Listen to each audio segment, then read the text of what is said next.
Hello, it's me again. Last video, I was in the middle of making this Coin Dozer game, which low-key looks like a 10-cent toy right now. Anyway, here's an unnecessary replay of the last video. Before moving on, let me just quickly jiggle because I'm lazy, so I made sure to rip off every game on the market. So yeah, if you have no idea what just went on, don't worry, the actual video isn't any better. Anyway, let's continue our project.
You know, every single time I have to reconnect the textures for my character model, since she wears something under, I obviously have to color them too.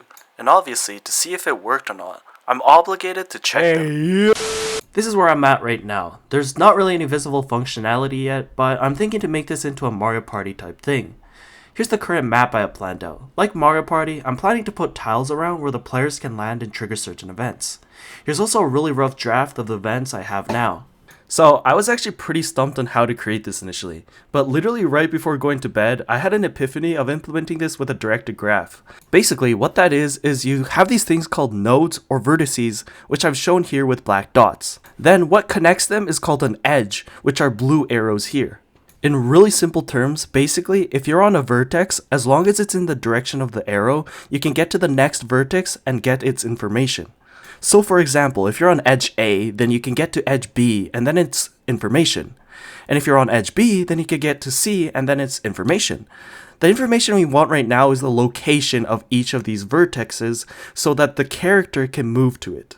So for example, let's say A has the coordinates 0, 0, 0, and B has the coordinates -1, 4, 0.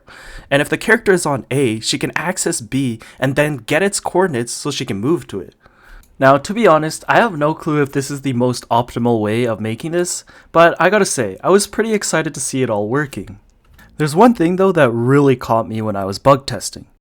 Here's a code snippet of the function where I add edges. Add edge is the function to add an edge, and f vector is the coordinate of the vertices. When I run this, this is what I'm supposed to get, but instead I kept getting this, where there's no debug red line indicating there isn't a path. It literally took me half a day to even figure out these two lines were the ones producing the error. I kept thinking it was my implementation of the graph itself. What's wrong is that I have extra brackets here. I just copy and pasted the coordinates from the editor, so I didn't realize I have extra brackets. But my god, when I figured this out, I was so disappointed. I actually had this recorded live too, so here's my live reaction about this.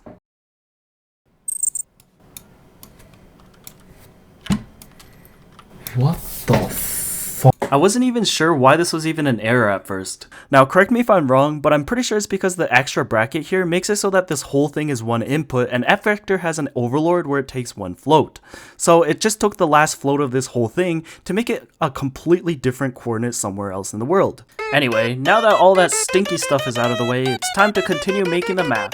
Let's go!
Alright, so this is my current state of the game. I added these red boxes to add a dice to the queue when a coin passes by. The queue is simply the amount of dice you have left to roll, and the dice gives the amount for the character to move. Currently, every single tile the character reaches is just a plus 100 coin tile, but in the future I'm planning to add other tiles, including one that spawns you in the dungeon I made last video. Anyway, I think that's a good place to stop for this video. I'll probably upload another update maybe a week or so later, so I'll see you then. If you're watching from the future, I'll probably be in the description below. Anyway, thank you so much for watching, and as always, have a fantastic day.